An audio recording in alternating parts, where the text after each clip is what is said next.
Before you know what kindness really is, you must lose things, feel the future dissolve in a moment, like salt in a weakened broth. What you held in your hand, what you counted and carefully saved, all this must go, so you know how desolate the landscape can be between the regions of kindness. How you ride and ride, thinking the bus will never stop. The passengers eating maize and chicken will stare out the window forever. Before you learn the tender gravity of kindness, you must travel where the Indian in a white poncho lies dead by the side of the road. You must see how this could be you, how he too was someone who journeyed through the night with plans and the simple breath that kept him alive. Before you know kindness as the deepest thing inside, you must know sorrow as the other deepest thing. You must wake up with sorrow. You must speak to it till your voice catches the thread of all sorrows and you see the size of the cloth. Then it is only kindness that makes sense anymore. Only kindness that ties your shoes and sends you out into the day to gaze at bread. Only kindness that raises its head from the crowd of the world to say, "It is I you have been looking for," and then goes with you everywhere, like a shadow or a friend.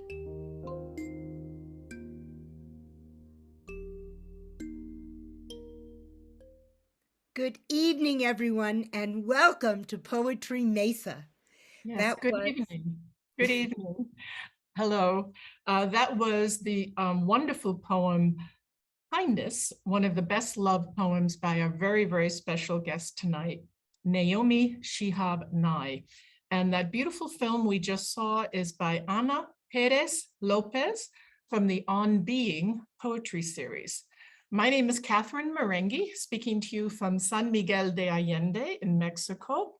I am a co-founder of Poetry Mesa, and I am here with my co-host and co-founder, Judyth Hill, the wonderful poet Judyth Hill. we are so glad you are here, and we are thrilled to be presenting this spectacular American poet. Many of Naomi's poems have become so popular, so viral, that they've taken on an almost cult-like following. Tonight, you will hear her deeply moving poetry and be part of a fascinating conversation. And we hope that you are going to have questions.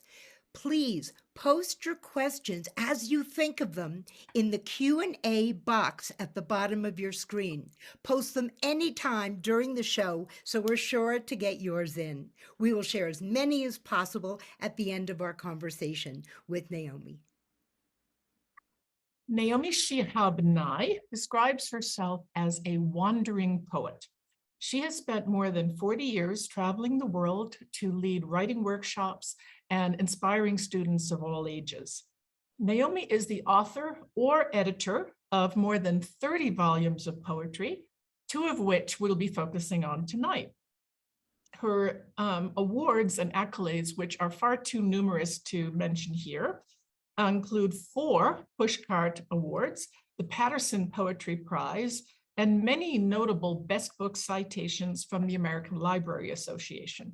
She was named the 2019 to 2021 Young People's Poet Laureate by the Poetry Foundation.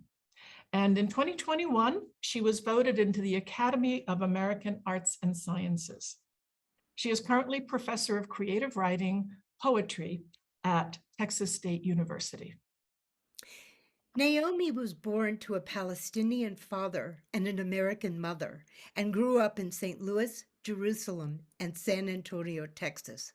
Drawing on her Palestinian American heritage, the cultural diversity of her current home in Texas, and her experiences traveling in Asia, Europe, Canada, Mexico, and the Middle East, Naomi's writing brilliantly and warmly stands as a testament to our shared humanity. Welcome, Naomi. Thank you so very much, Catherine and Judyth, and everyone involved with Poetry Mesa. and all our circle of poetry-loving friends who are here with us this evening. It's so nice to be with you, and I am speaking from my little home in downtown San Antonio, Texas, near the river, and I wish you all a peaceful, almost end of August, and I think it's a really good time to be thinking about how poetry can serve us in a coming season. Thank you, Naomi. It's such an incredible honor to have you here. Tonight, we're going to be talking about two of your books, and later on, we'll be sharing links to where you can buy them. One of these is The Tree is Older Than You Are, a bilingual gathering of poems and stories from Mexico with really gorgeous paintings by Mexican artists. And the other is your latest book, Everything Comes Next, Collected and New Poems, which has many of your most widely shared and best known poems. Naomi, we've read that you began composing at a very young age, and clearly you have an incredibly special and unique gift for writing and editing poetry that speaks authentically to children.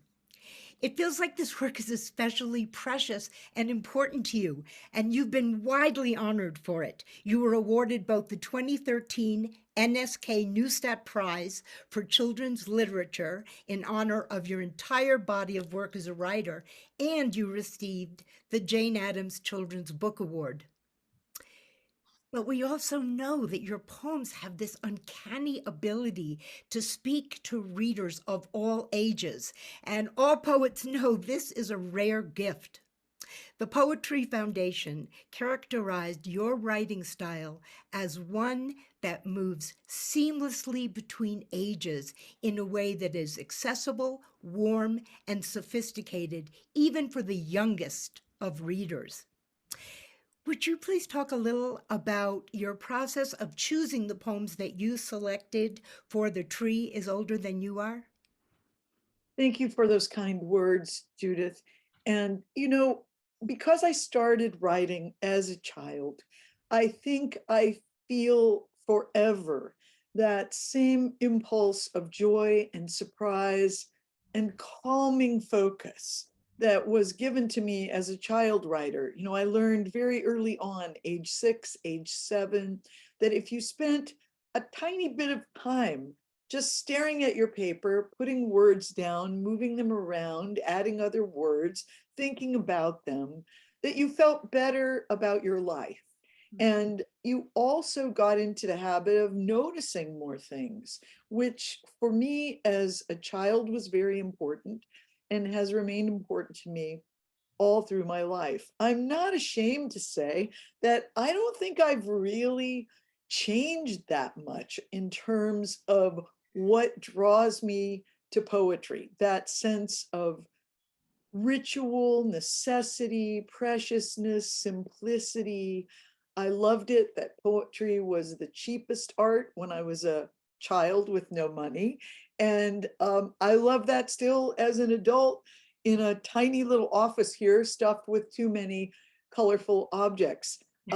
You can write on a piece of paper with a pencil. You can have as deep an experience as if you had fancy equipment. And I've always loved the way poetry becomes a thread, as the great poet, one of my favorite poets of my lifetime, William Stafford said, the thread that connects you to everything else in your realm, in your world, in your neighbor's worlds, in all worlds.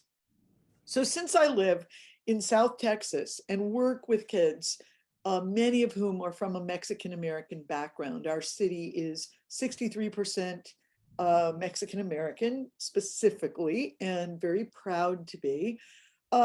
And because I was working all throughout Texas in my earliest years of coming out of college and then beginning work as what was in those days called a poet in the schools, I felt, and I was working in tiny communities as well as cities, I felt a strong need for a book that featured poems that were contemporary and appealing and full of life. full of the details of life, the stuff of life, fun poems, animated poems. And I am so proud that the book, The Tree is Older Than You Are, which I made in 1995, is still in print. For a poet editor, that is a great, great treasure to have a book in print that long. Originally, Simon and Schuster, who, by the way, manufactured this book in Mexico, and it was the first book they had ever physically made in Mexico. And they had an incredibly positive experience doing it. I hope they went on to do many more books in Mexico. But initially, they were not planning to distribute it in Mexico. And the Mexican poets and artists in the book were a little annoyed, or shall I say, outraged by that. And they said, why not? We want this book too, because it was bilingual. We had the Spanish, the English, and I wanted kids in my own city, right down the street at the nearest elementary schools to my house. I wanted them to be able to see both languages in the book. I was very happy that they brought it out in paperback, just as beautiful as the hardback, almost immediately, which was also a little bit unheard of in those days, and maybe even these days. And that they use these wonderful full color paintings by Mexican artists throughout the book. The word anthology comes from the Greek for like a gathering of flowers, making a bouquet in the garden. And that's really what it feels like to make an anthology. And I selected the poems, everyone in here from Jennifer Clement to Octavio Paz to Alberto Blanco, to many people I had never met or heard of before I started making the book. And by the way, I wasn't using email. It was all letters in the mail making this book. I was so touched by the generosity of everyone connected to the book. The artists were so pleased by the poets, and the poets were so pleased to see the artwork next to their poems. And the youngest poet, we'll be reading a couple of his poems in a moment, was Jesus Carlos Sotomorfin, who was 8 years old at the time that he sent, well, his mother, Guadalupe Morfin, poet, believe they're from Guadalajara, she sent me her poems, and then she tucked some of his poems into the envelope as well. And being such a fan of poems by children, I couldn't resist his. And it was very exciting to put a couple of poems by an 8-year-old in a book that also contained people like Rosario Castellanos or Octavio Paz. Now he must be, well, let's do the math. He must be 30. He must be older. I would love to meet him someday. And I am so happy to know that this book made many friends in both countries and is still available to anyone who wants it. One time I was in Idaho working, and I was told that this was one of the most popular books at the elementary school because there were so many Spanish speakers in Idaho. And that was just a wonderful kind of welcome to the school that I was working in. And let me ask you a little bit more about that, Naomi. Mexico clearly is such an inspiration for this book, both the poets and the illustrators. And you live in San Antonio, which in your words is the most Mexican of US cities, where you write, "No dinner table feels complete without a dish of salsa for gravity." But why was it important that this be a bilingual book? Well, poets honor language. And so many kids here in San Antonio and in Texas and in all the border cities in the United States and in other places too, like Idaho, they hear Spanish in their homes. Spanish is their beloved, treasured language. It's their pillow of comfort in their soul when they think about words. And so it was just important that this book exists in both languages. You know, I studied Spanish as a kid growing up. Even when I didn't live in Texas, I studied Spanish, and I'm not fluent in Spanish at all, but I love it. I've always loved it.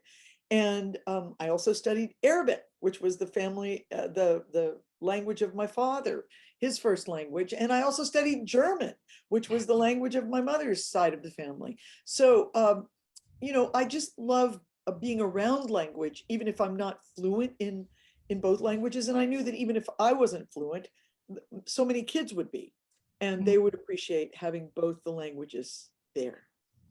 Well, thankfully, we actually have with us tonight a native Spanish speaker who will help us with reading some of these very short, beautiful poems. He will read in the original Spanish, and then in turn, you will read them in English. He is a San Miguel resident, a teacher, and a musical performer named Lestat Salazar. Welcome, Lestat.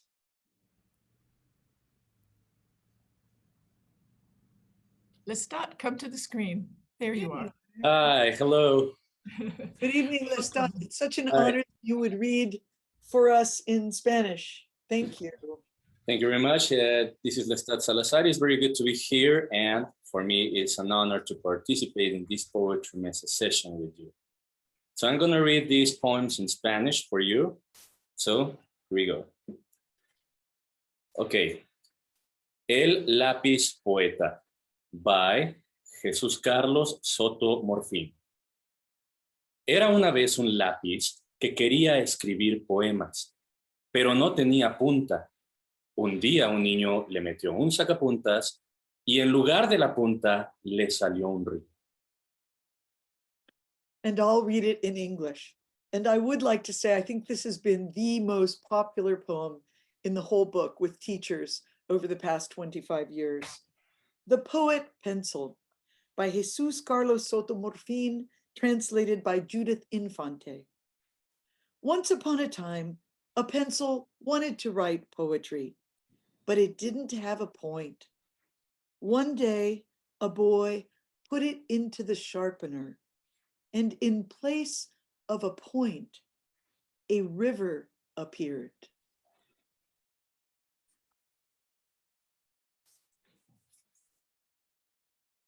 Excelente, okay. The following poem is called Agua Nocturna by Octavio Paz. La noche de ojos de caballo que tiemblan en la noche, la noche de ojos de agua en el campo dormido, está en tus ojos de caballo que tiembla, está en tus ojos de agua secreta. Ojos de agua de sombra, ojos de agua de pozo, ojos de agua de sueño. El silencio y la soledad, como dos pequeños animales a quienes guía la luna, beben en esos ojos, beben en esas aguas.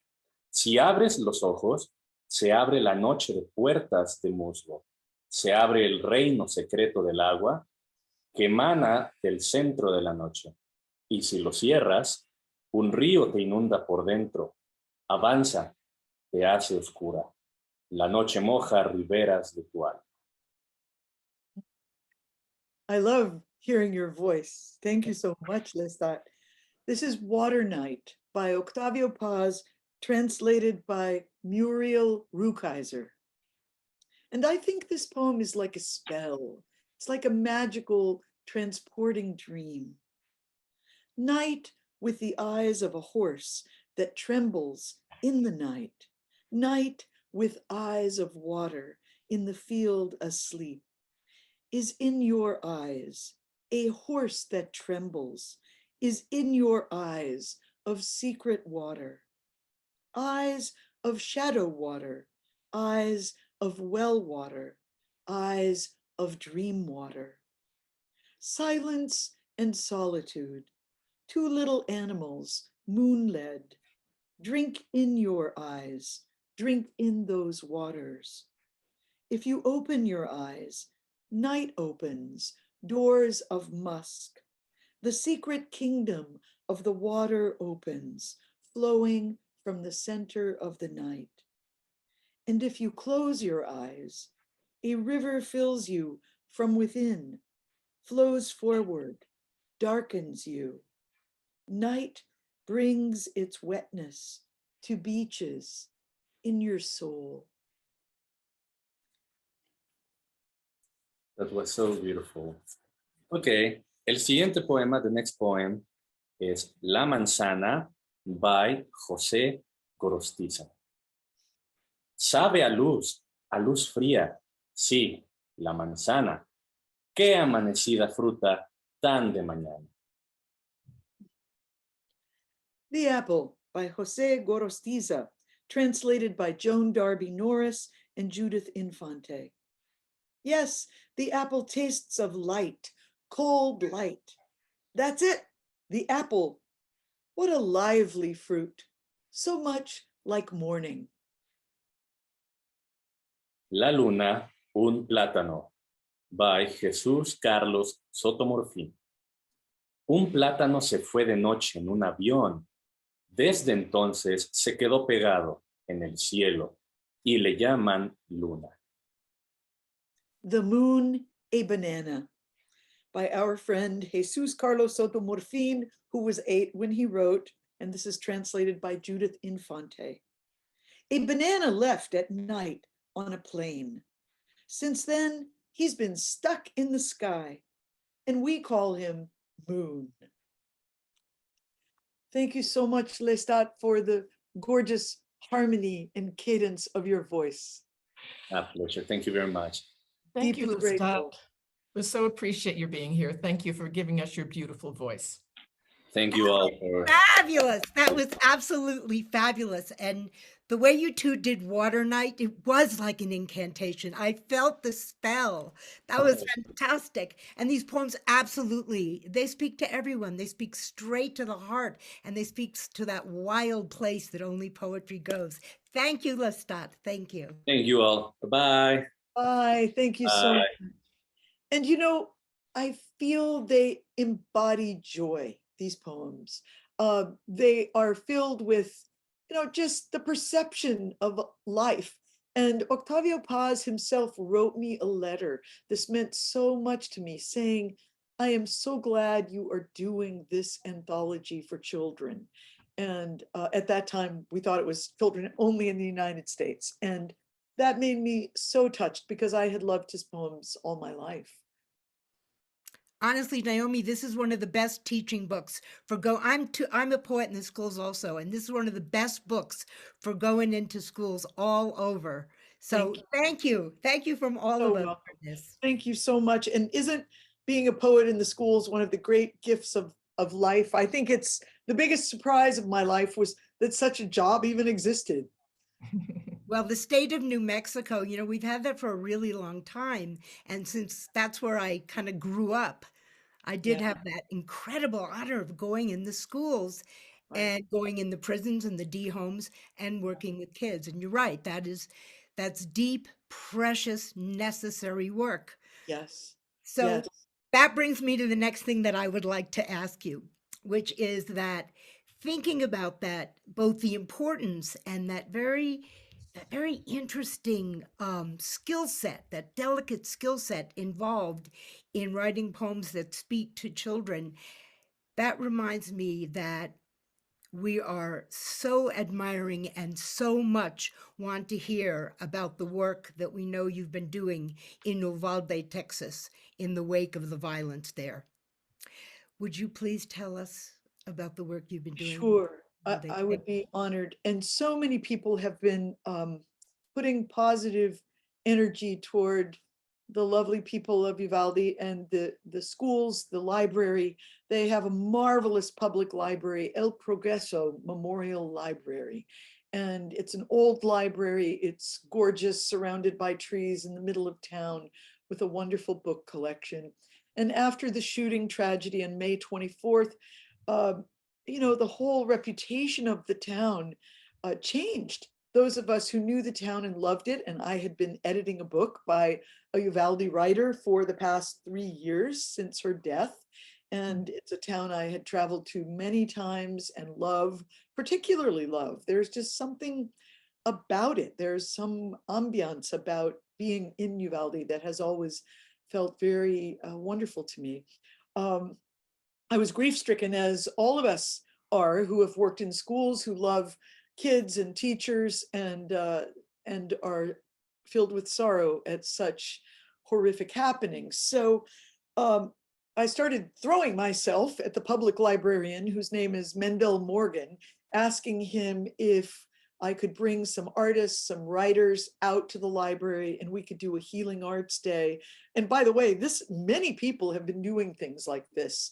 The mariachis of San Antonio were on a bus out there the week after this happened, just to sing in the city square. The muralists from all over Texas have been going out there painting these gorgeous individual murals of every person who died. The entire downtown now is illuminated by incredible portraits in different styles, because of all these artists, of course, paint differently, that are respecting them, honoring them, giving them a whole, like a block long place in town forever, for a long, long time, I hope. Another friend has participated in wanting to build the new elementary school, which they are getting ready to build. But what we found at the library was a community of people who never expected such sorrow to happen in their town, and are coming to the library now because they need stories. They need other people's stories. One girl who came to our poetry room just wanted to write a poem of gratitude to her own teacher, who was living, who had still lived, but she said, I want to give her something. It was as if the kids were feeling a need to express in a different way. And they wanted to do visual art, they wanted to make up songs. So we're trying to establish our little group of local artists and writers, a year long, at least a year long, and maybe an eternal ongoing healing arts workshop that will happen at that very beautiful public library. And I want to do some workshops just for teens, some for adults, some only for teachers. We'll think of different ways to invite people. But what I feel in the community, just walking around the town and going in every shop and talking to everyone, is how important it is that they be honored as just regular people, not a place of horrific violence forever. You know, you think about how we're marked by headlines that attach to places, and none of us want to be known. No community, no city wants to be known by the worst things that have ever happened there. So, you know, I think it's one of the jobs of art and poetry to help us try to feel better and help each other feel better in whatever circumstance we're in. It's not hard to love Uvalde, Texas. I want to recommend to anyone who comes driving on that seemingly endless drive through Texas, go there, eat there, walk around there. You'll just feel the affection and the closeness of community there. So, of course, such a tragedy is extremely painful. And we have this is timing.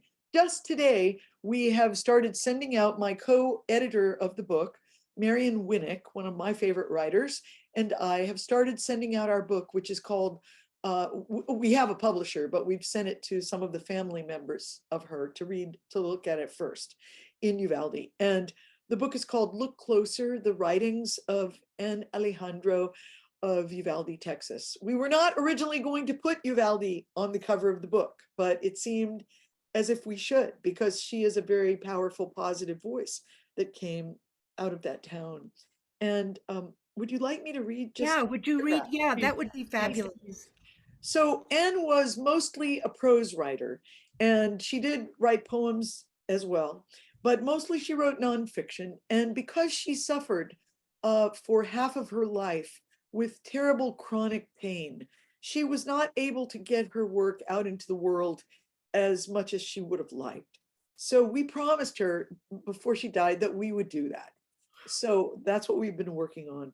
And this is just a little section that seemed appropriate just to read. And this she wrote after the death of her very, very beloved mother. She wrote letters to her mother all her life, even when they lived in the same town. And they were writing back and forth. And so this is after her mother's death. And it seems appropriate for Uvalde.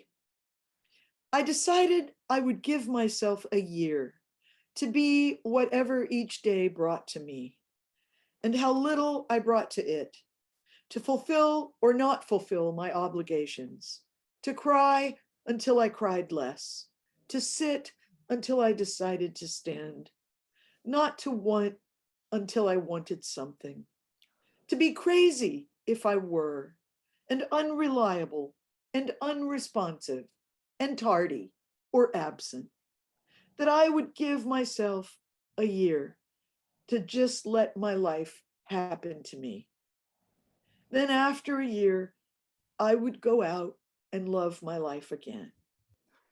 But for a year, I could be as unreliable as the stopped rain if I needed to. And everybody had to forgive me for everything as I silently asked for their mercy.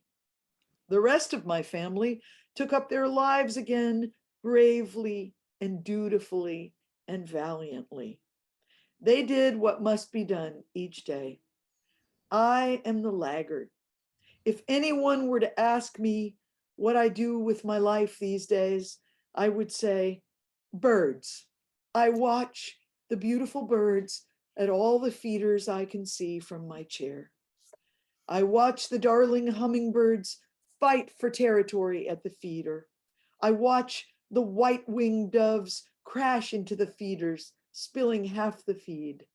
I watch the gorgeous cardinals and tiny black tits and the bullock's oriole couple who have built a woven hanging nest high in the dead fronds of our palm trees, come in to drink from the hummingbird feeder. I watch for rare daily glimpses of the gorgeous painted bunting and the majestic green jays who stayed. My greatest pleasure is the 4 socks of tiny black thistle seed on which 7 to 15 goldfinches are all eating all the time, half of them upside down. Watching them, loving them, is an act of solidarity with my life, what it was. I think we can never know what brings us back. I am not back. I am far from back, but my journey has begun, taking me somewhere in arduous steps that sometimes go forward or sideways or tripping me into falls. It goes somewhere I can never know what next. For me, the steps back toward life are watching the birds gorging themselves on food they love. Hour by hour goes to day by day and ounce by ounce for me. I would say Uvalde has embarked on an ounce by ounce project back to healing, redemption, and not quite so many tears.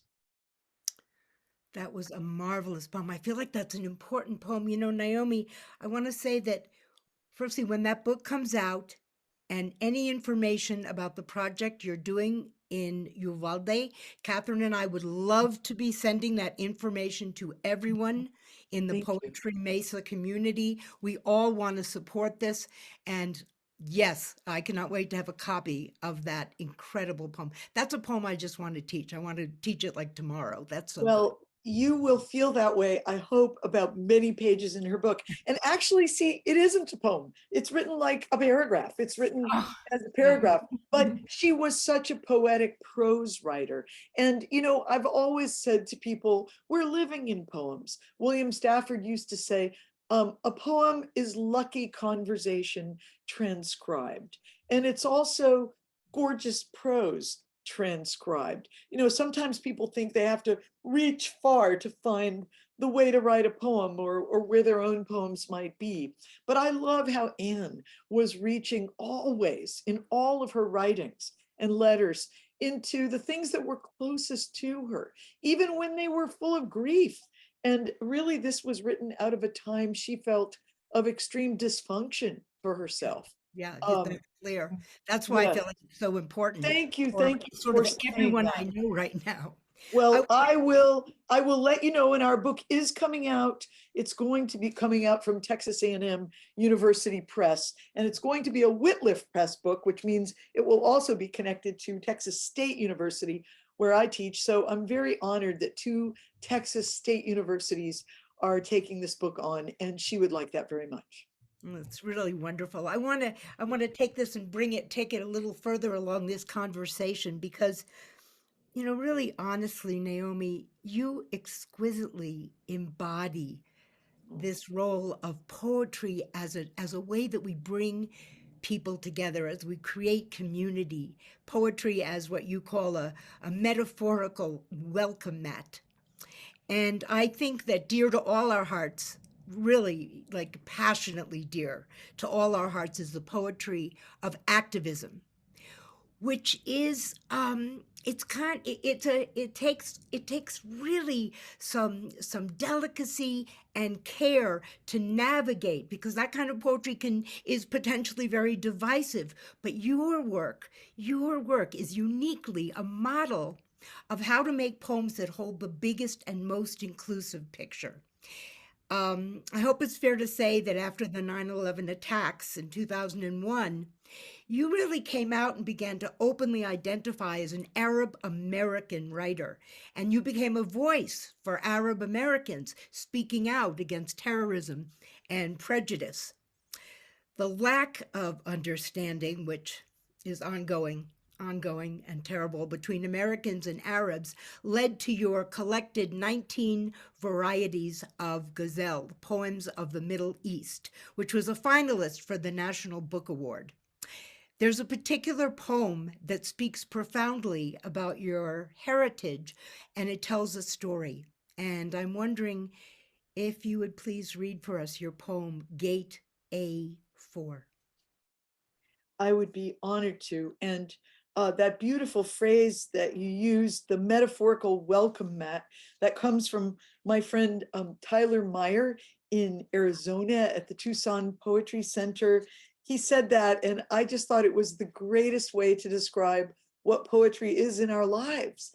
It's a way that we want to get to know one another, or cherish one another, or welcome one another in to our space, our story, our history.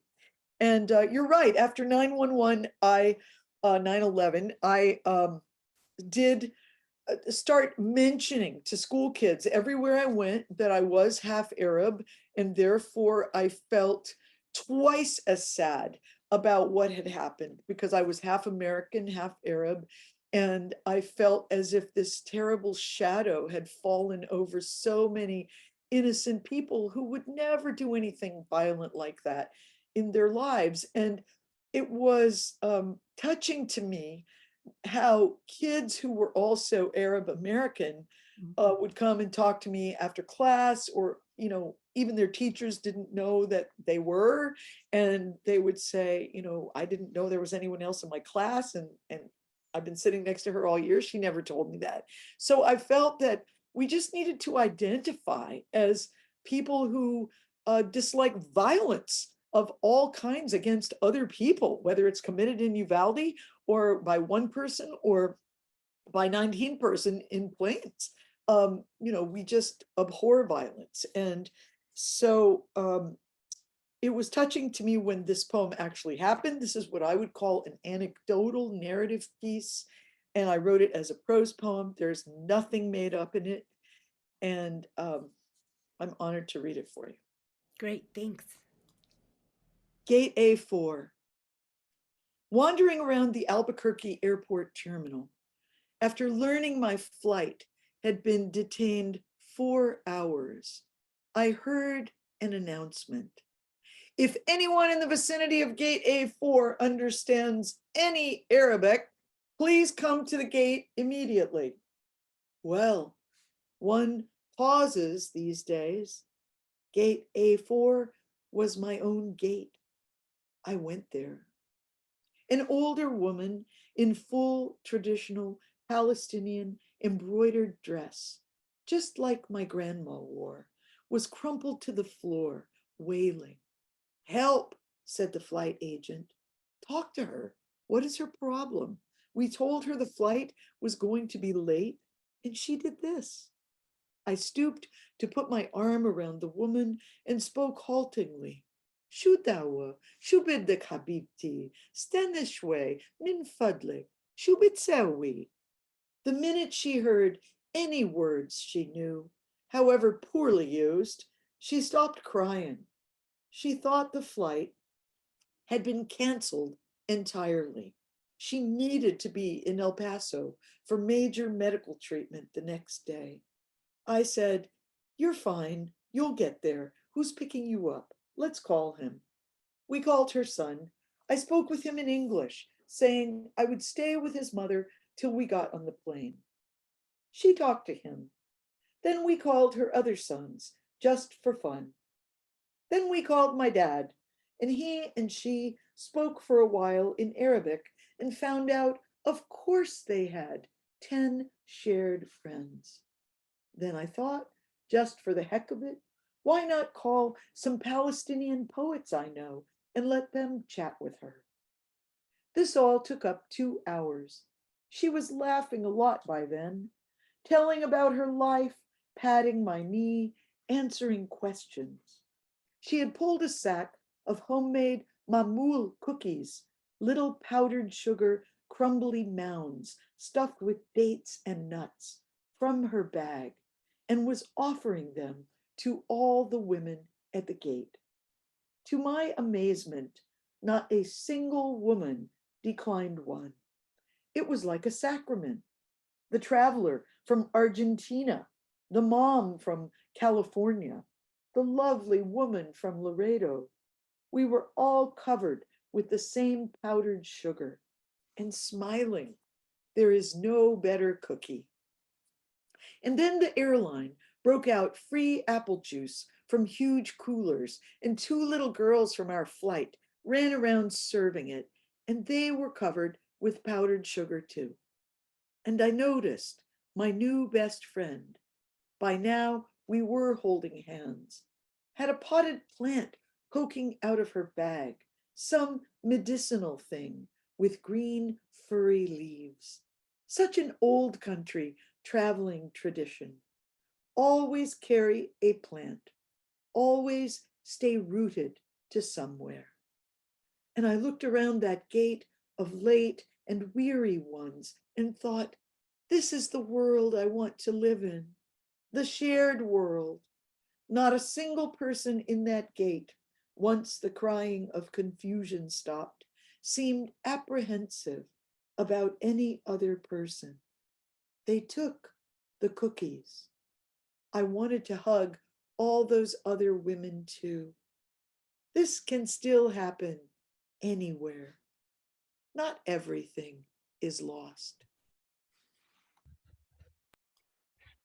Thank you, Naomi. That is such a beautiful poem of human connection.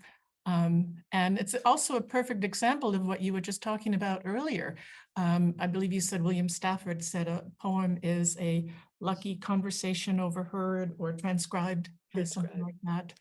And it's a prose poem, isn't it? I mean, yes. Did you intend to write this as a prose poem? And how is that different from writing other kinds of poems? Well, I think a prose poem tends to be a little more narrative for me and include more conversational kind of, just as if you're writing a little mini short story. But really, its shape looks very much like the shape of Anne Alejandro's piece, just a block, a chunky block of prose. I knew that I had to write it down that night. It was crucial that when I got home and got off the plane, I started making notes for it after she got off in El Paso and the plane came on to San Antonio. Then I started making notes for it because I wanted the details to be just right, that there was a woman from Argentina and a woman from Laredo. I wanted every little thing to be accurate.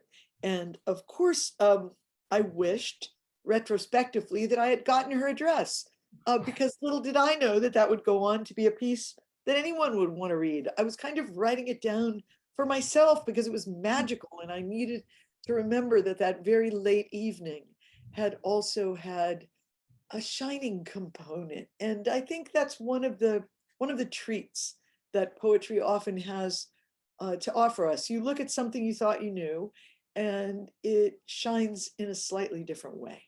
And so here was this late flight, something no one loves, and suddenly it became a sacred space in that gate. Every time I go through Albuquerque Airport, ever since, I blow kisses at it.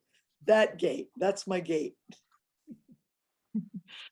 Well, it's such a gift that you did write it down as you did, and I don't know if it went through a lot of revisions, but it feels Yeah. like you're just speaking to us as Yeah. if as if off the top of your head, as if you're just sitting down and telling us something that happened to you while you were at the airport, and that immediacy is really wonderful. So I want to bring that to your most recent book. That poem happens to be in your most recent book, Everything Comes Next. Terrific title, by the way. So it's a book that I think really belongs in everybody's poetry collection. Thank you. Thank you for saying that. Thank you for 100%. modeling the book. It has all of the poems that you're really best known for. It has kindness, it has shoulders, famous, Valentine for Ernest Munn, so much happiness, different ways to pray. And some of these poems have been recorded by the likes of Jeremy Irons and Emma Thompson. How much fun is that? But as I understand it, you actually didn't want to do this book. You went into it somewhat reluctantly. Well, Did you? I was reluctant because my fabulous editor, with whom I've worked for more than 30 years, we're definitely like family by now. I think going on toward 40 years, we've worked together.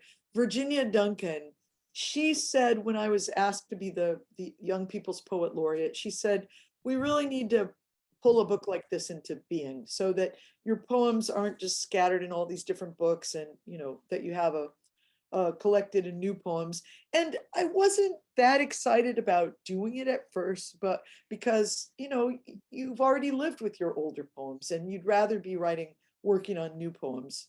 But once I put it together, and once I could see it as a whole, I was very happy I'd done it. And by the way, I'm crazy about the cover. We were so lucky that Rafael Lopez, Mexican artist, brilliant Mexican artist, agreed to do the cover, the back, and all of the interior art. And I just love his work. There are just little details he's done at the beginning of every section and so forth. And so it's always an honor when an artist you really respect agrees to be part of a book. And I can see now that it's finding friends for people who didn't know the work than your work. So you have all these random other books, but to have one place where poems people often want to read are gathered is a good thing. My editor has always been smarter than I am, so. It's a gorgeous book and has all of everybody's favorite poems in it. Thank you so much, Catherine. How did you organize the book? I mean, do you like chronological arrangements? How do you arrange these poems over many years? It wasn't chronological. It was more, I thought that the sections are called The Holy Land of Childhood. So that's obvious, poems relating to early life. The Holy Land that isn't. So that's relating more to Jerusalem, Palestine, Israel, all the ongoing conflict there, which has been a backdrop to my entire life. And then People Are the Only Holy Land, which is the last section. And hopefully, and that contains new poems thrown into, hopefully just that respect for one another that I think poetry often tries to bring us back to, just reminding us, you don't have to match other people. You don't have to share every opinion. But it's good to respect one another and to be able to ask questions, listen to answers. And, my dear father, Aziz Shihab, was a journalist all his life. And he had a little tactic when anyone would approach him with a rude or judgmental or slightly insulting comment, which happened many times in his life, both as a journalist and also as a Palestinian living in the United States. He would say, "Oh, my friend, I think you need a little more information." And that used to just confound me as a child. I would think, why does he always say that? But I think it was the greatest response, because he always felt if we knew each other better, we wouldn't be as likely to insult someone who was different from us. And just the way he would say my friend would catch people off guard. I'm not your friend, don't call me your friend. But he said to me, oh no, people will be your friend much quicker if you call them friend.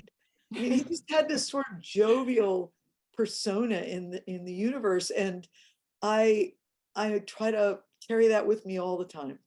I was very marked by both my parents, who were both extraordinary people. Oh boy, I love that practice. My friend. Also, it's not easy all the time. That's like that's an address in a lot of sacred and ecstatic poetry. My friend. I mean, it's beautiful. It's kind of incantatory too. Yes, it is. Naomi, I want to ask you to please read us a poem that I adore. Catherine adores. We talked about this poem. It's so sweet. Your love poems. My rare love poem. But I do believe some poets believe that every poem is a love poem, because you love, even if you write about, a tree, a bird, a cat, you're expressing love and interest in it when you do that. But this is actually a love poem to my husband. And since this is the week of our wedding anniversary, I'm very happy. Oh, happy anniversary. Thank you. It's coming up. We're so excited. We always do these little funky things, like we go to small towns and we walk around, and then we just find some place randomly to eat and just have like an adventure. That's what we like to do on our anniversaries.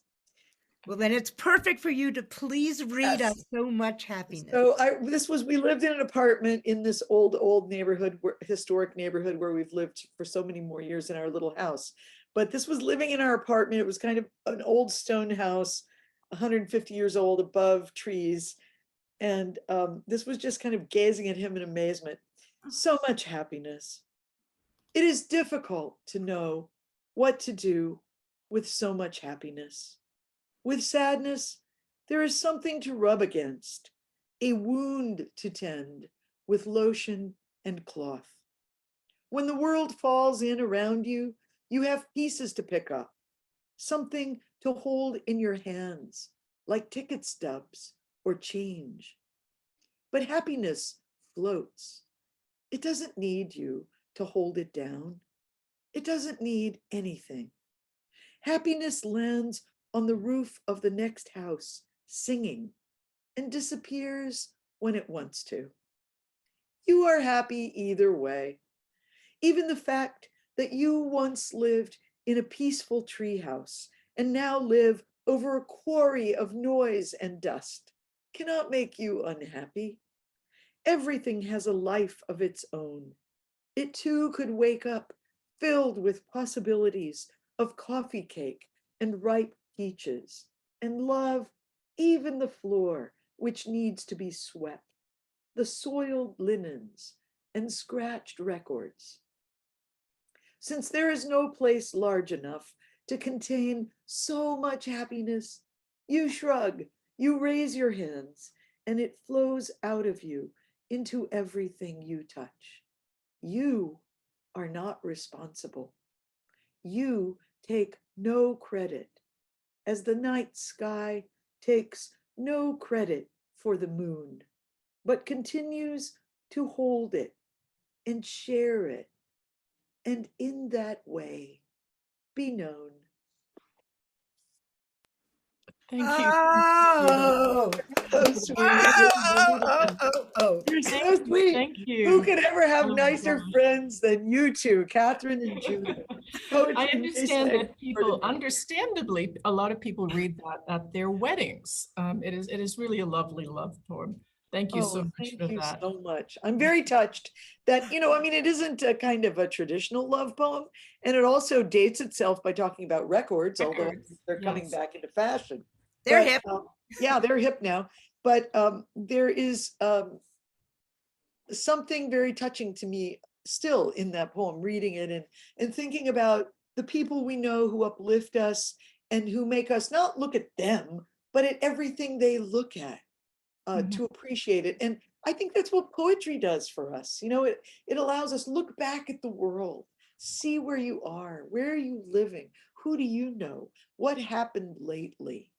And with kids, I always found that kind of a good reminder, a good recommendation. Every day, just write down 3 little things from your day that you would like to remember. And it could be something you saw, something you heard about, something weird that happened, a conversation, it could be anything, but 3 little things. And if you do that for even a month, 2 months, you start seeing how rich your life is with material. You're not waiting for something spectacular to happen. You're just noticing what's already there.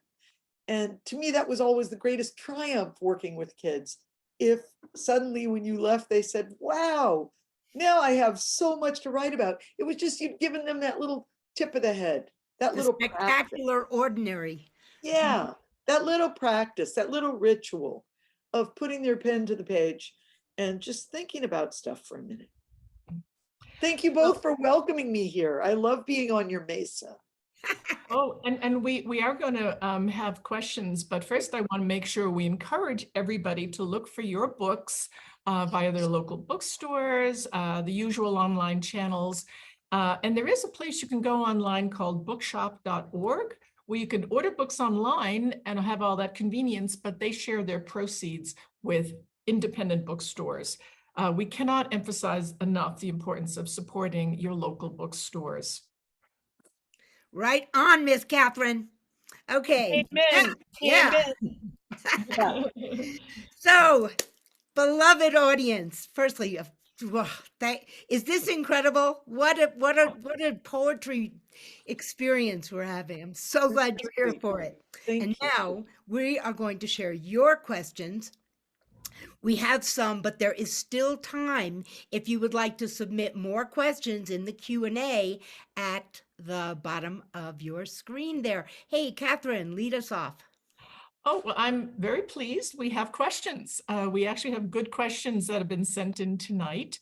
The first question we got was, what one piece of advice, Naomi, have you received in your life as a poet that is particularly valuable and that you hold on to? Well, this comes from Jack Kerouac. He and I share a birthday. Oh. I never met him, but I met his wife. Oh. And he used to say, when anyone would ask him, what's your best advice for writing? He would say, rest and be kind. You don't have to prove anything. And to me, that's really important. Be kind to yourself.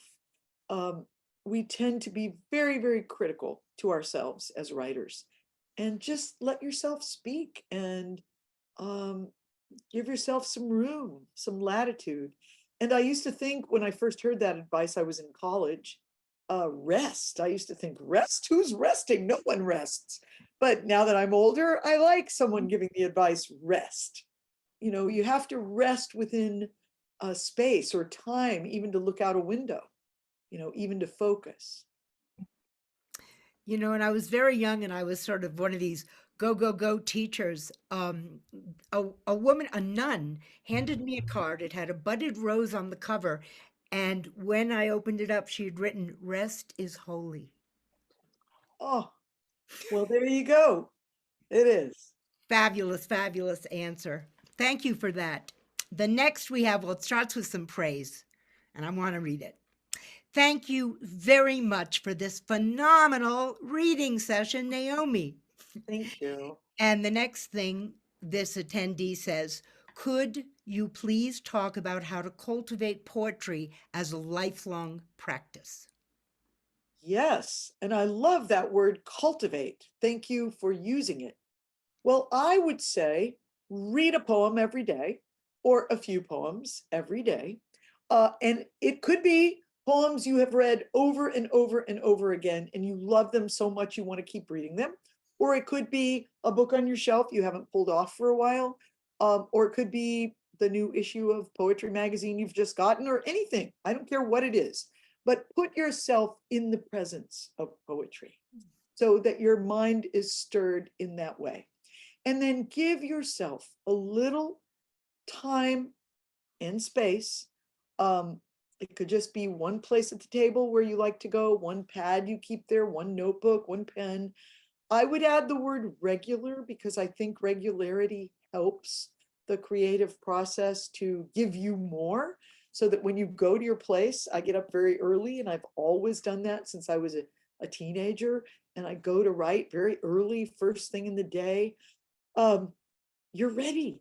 Things come to you. Things happen. If you have a regularity in your day with a little, it doesn't have to be an hour either. It could be 7 minutes. I once wrote an essay, I think for Teachers and Writers magazine, called 7 Splendid Minutes, because it turned out that was about how long I was giving my kids to write in every session. You know, after all our talking about poetry and questions and answers and sharing, they actually had like 7 quiet minutes that they wrote in. And they wrote incredible poems. So I was suggesting that adults might give themselves that much time too. If you can spare 10, take 10. 15, great. I met teachers who would tell me their spirits were lagging about the teaching of literature. And I suggested to some of them, what if you ate your lunch in your classroom instead of in the teacher's lounge and just wrote a little bit to kind of calm down and see what you've been living through already. And a couple of them later told me that they never would have dreamed that like 15 minutes of writing could really have tuned them up so much better for the afternoons. But it did. And so whatever you can do with your own schedule, just give yourself that space, that time. Well, Naomi, we have a question from someone whose name you'll recognize, from Jennifer Clement. Jennifer, hi. Yeah, she writes that this has been absolutely wonderful. Thank you. But could you speak to the influence of W.S. Merwin on your poetry? Well, it was such an honor, Jennifer, to be in San Miguel with William and Paula Merwin that time, and to spend those days with writers there. To know William Merwin was a treasure of a lifetime. I'm getting ready to go to France in October to celebrate him there, in the country where he lived before moving to both Mexico and the United States, back to the United States, although he had been grown up in the United States first. I think William Merwin was a particularly crucial poet, if you want to call him a transcendentalist. I don't know how he would have felt about that, but I think his poems tune us back to deeper touch with the natural world, just about as well as anything that's been written in the past 50 years. He was a lifetime poet. He had an enormous body of work, very prolific. He was committed to the word cultivate, to cultivating not only his palm garden for 40 years on the island of Maui, Hawaii, which is ongoing thanks to the Merwin Conservancy, and will remain a very precious place for people to go and write and think and dream in years to come. Jennifer, I hope you go there if you haven't already been there at some point. But he also wanted us to cultivate an awareness of what we are doing to our planet. And he was horrified by how oblivious so many people remain to the crisis of our natural world and how quickly it's all happening. And I think he felt an urgency about, all of us who live in the realm of art, to in some way incorporate awareness of that into our presences as artists in the world, however we might do that. Recently, I've been telling people, I keep meeting people who say, I never have really read W.S. Merwin or heard W.S. Merwin, which seems to me just incredible because he was active for so many years. But if you haven't, don't be shy. Go to YouTube, find some videos of him reading when he's younger and then when he's older. They are all incredible. Go to the Lannan Foundation archive. I had the privilege of interviewing him once for Lannan Foundation, and you can still see that online. Also go to the Merwin Conservancy website, which will carry you deeply into his own life as a great, great poet and translator.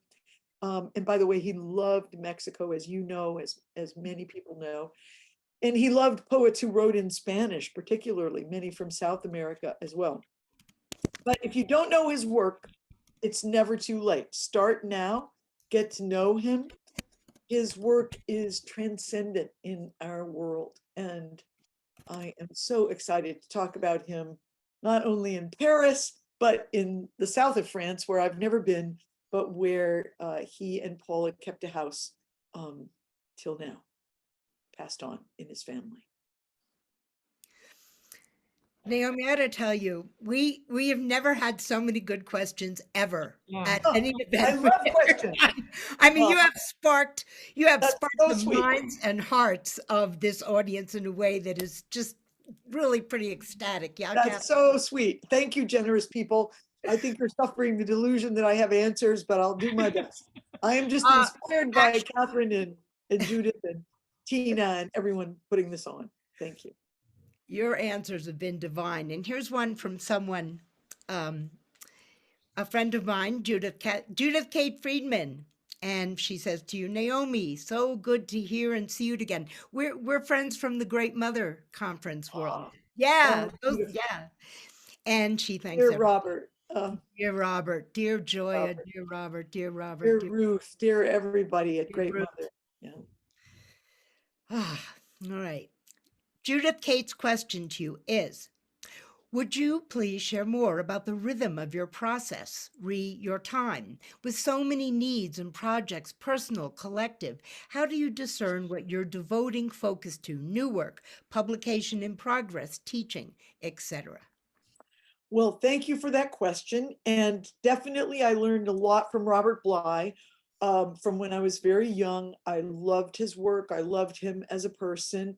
And Robert, in his later years, talked about every day he had to write a bad poem before breakfast in honor of his friend William Stafford, who had also gone to his writing table before eating breakfast. So, and Robert and I we would share that, talking about, it's not really, Robert never wrote anything bad, but I love that idea of getting your day rolling with the thing you need to do, that you want to be writing.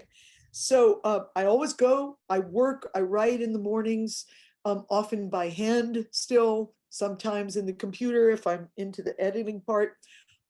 Usually I try to do fresh writing in the first thing in the morning. Then later I go back and work on revision.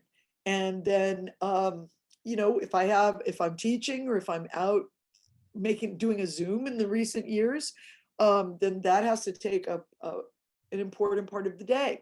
But I think the more that you are in the process, now in terms of sending things out, I do that, as I need to, as it's time to. I'm not always obsessing on that by any means.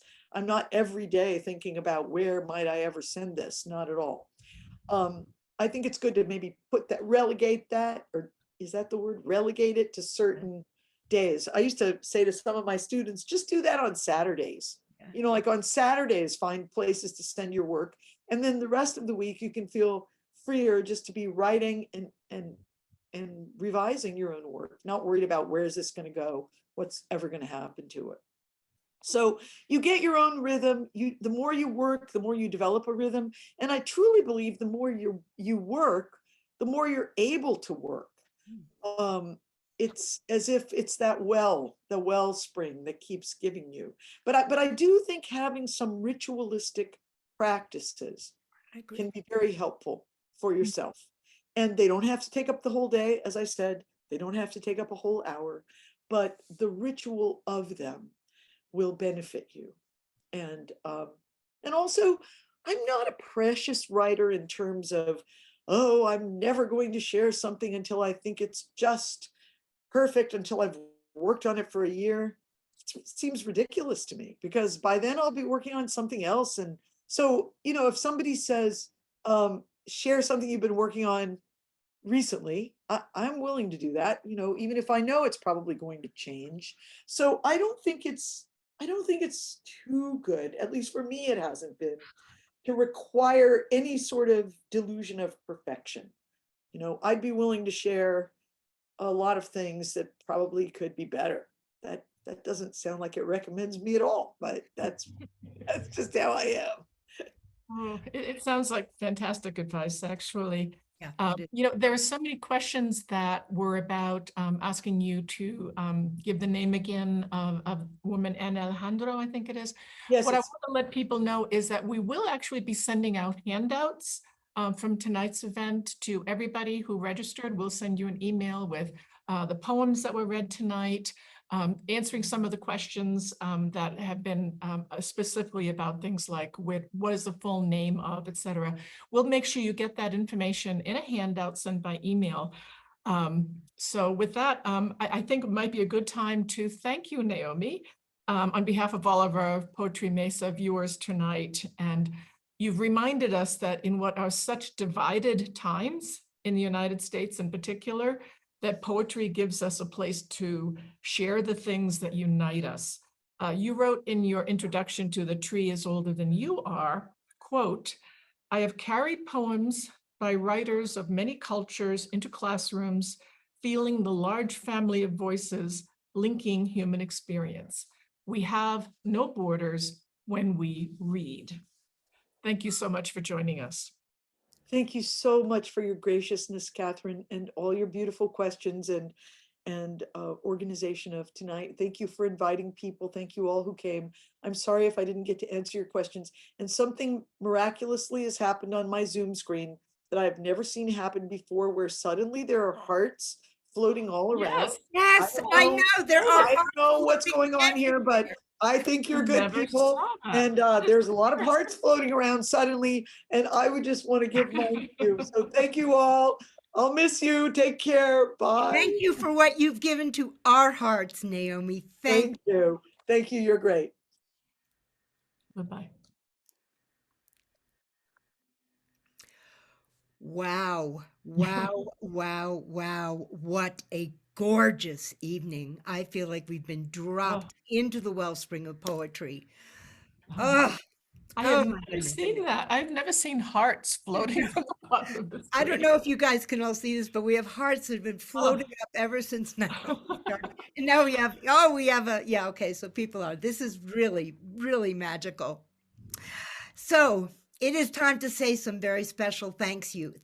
So thank you, and huge love to our devoted, committed, and brilliant technical directors, our superstar tech teachers who have really enabled us to do these Zooms as beautifully as we can do. Tina Bica and Patty Garcia of the San Miguel Literary Sala. We thank you. We love you. Can't wait to do the next one together.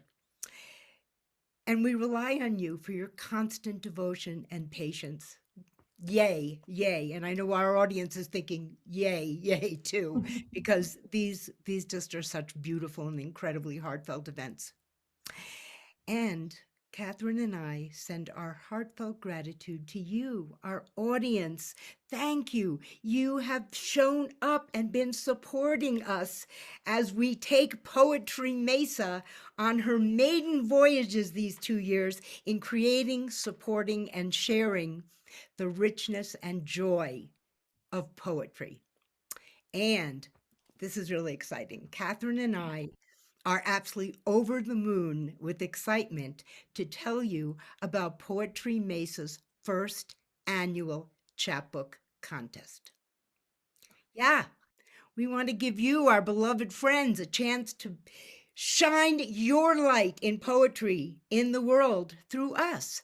So in conjunction with a new San Miguel-based poetry publisher, Wild Rising Press, all our poets will have an opportunity to have a beautiful, perfect bound chapbook published by Poetry Mesa and Wild Rising, and then be featured along with the top 5 submissions in a Poetry Mesa presentation. We're going to be looking for manuscripts of up to 20 poems, Catherine and I will be the judges, and you're going to find all the details on our website, poetrymesa.com, where you can also stay tuned for our next event coming in late fall. And we'll be putting links to the two books that we've talked about tonight in the chat box, links to where you can buy their books. And again, we'll be sending handouts of all the poems you heard tonight for everyone who registered. So thank you for joining us tonight. Thank you, guys. We will see you next time, bringing you more gorgeous poetry, more gorgeous poets. And thank you. Thank you for showing up for this. And be sure to send Catherine and I emails at poetrymesa@gmail.com if you have suggestions, ideas, and just want to talk to us. Bye-bye. Good night. Good night, everybody. Good night.